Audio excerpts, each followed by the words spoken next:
The ground shook as Eric pried the stone lid of the ancient crypt open, a rush of stale air escaping like a long-held breath. Legends whispered of a hidden treasure, and his heart raced at the thought of gold glinting in the dark. Inside, he found not riches, but a labyrinth of dusty chambers filled with shattered bones and rusted artifacts. Shadows flickered, teasing the corners of his vision. Ignoring the chill creeping down his spine, he ventured deeper. Each step echoed, a reminder he was not alone. Suddenly, a low growl reverberated through the corridors, and he froze, dread pooling in his stomach. An ethereal figure emerged, its translucent form filled with malice, eyes glowing like embers. Eric stumbled back, realization dawning. He had awakened the guardians of this forsaken place.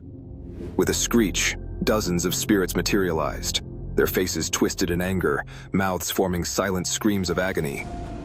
Desperation clawed at him as he ran, but the shadows elongated, ensnaring him in a web of darkness.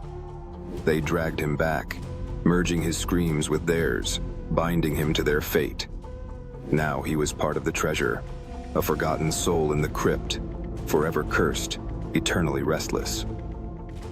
As dusk fell over the old house, Clara found the dust-covered music box in the attic. Intrigued, she wound the key, and a soft, eerie tune filled the air.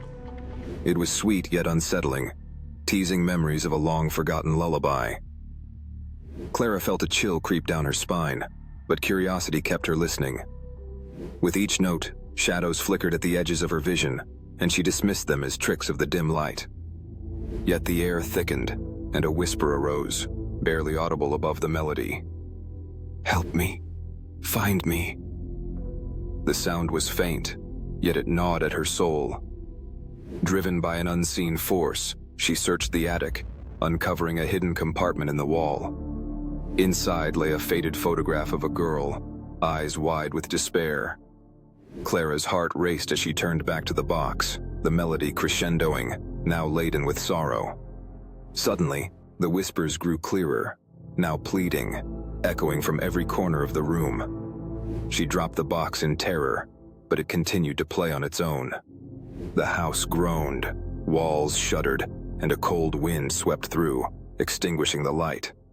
As darkness swallowed her, the last note lingered, and Clara realized she was never meant to leave.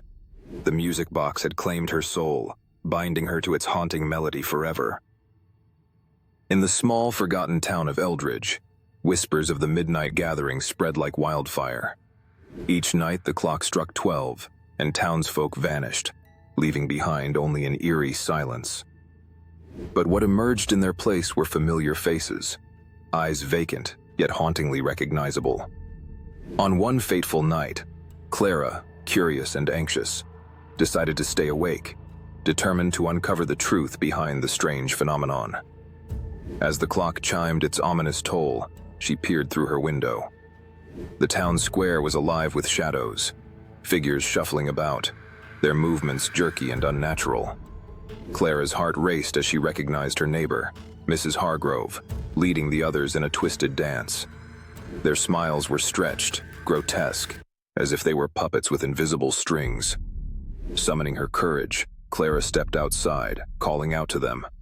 But when they turned, their faces transformed into masks of horror, devoid of warmth. Panic surged as she realized they were not her neighbors at all. They were reflections of what once was, soulless shells of the living. As the figures advanced, Clara stumbled back, the chilling truth sinking in. She was the last person left, and soon, she too would join the gathering, forever trapped in the dance of the damned. In the dead of night, Clara stumbled upon an overgrown path, her flashlight flickering as she ventured deeper into the woods. The air grew thick with an unsettling silence, only broken by the soft rustle of leaves and the faint whispers that seemed to call her name. Ignoring her instincts, Clara pressed on, drawn toward the source of the murmurings. As she reached a clearing, she found herself surrounded by crumbling stone markers, half buried in the earth, their inscriptions obscured by time. The whispers intensified, swirling around her like a chilling breeze. Suddenly, she saw shadows flicker at the edge of her light, figures emerging from the darkness. Their faces were gaunt, their eyes hollow, and their mouths moved in silent agony, repeating her name in a mournful chant. Panic surged through Clara as she turned to flee, but the ground beneath her began to tremble. The earth split open, revealing a darkness that seemed to breathe. In her frantic escape, she glanced back, only to find the specters closing in, their hands reaching for her. A cold realization washed over her. This place was their prison, and they were not lost souls seeking peace. They were guardians of forgotten horrors, and now she would join them, eternally whispering in the shadows. It was a moonless night when Sarah stumbled upon the abandoned cemetery, hidden behind a thicket of trees. Intrigued, she stepped cautiously over the rusted gate, its creaking echoing into the void. A shiver ran down her spine, but curiosity pulled her deeper into the maze of tombstones. The air grew thick with an oppressive silence, disturbed only by the occasional rustle of leaves. As she wandered among the decaying stones, she felt an inexplicable urge to stop at a particular grave, one that seemed to pulse with an unnatural energy. The name was worn, the dates faded, but the epitaph whispered of a life cut short too soon. A chill swept over her, and she noticed her breath fogging in the cool air. Suddenly, she heard a soft sobbing, echoing from the shadows. Heart racing, Sarah turned, but no one was there.